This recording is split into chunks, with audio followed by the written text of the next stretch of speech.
How do you prepare to come see your spine doctor, your spinal surgeon? What do you have to have? What should you do? Number one, when you come in to see me, tell me everything you can think of. Even if you don't think it's important, tell the truth.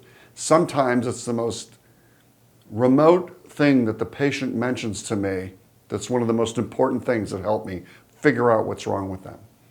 So try to tell me every little detail of everything that you think's wrong, and things that you think are not meaningful. Please tell me about those also, because I'll sort out what is important and what isn't from your history. So give me a detailed history, be honest and truthful, tell me everything you've done and tried, and then we'll do an examination. So be ready for that. Slip on shoes, so I can slip off your shoes, check reflexes and stuff like that. And then have your x-rays, CDs, and scans prepared so we can use those and review them to make a diagnosis.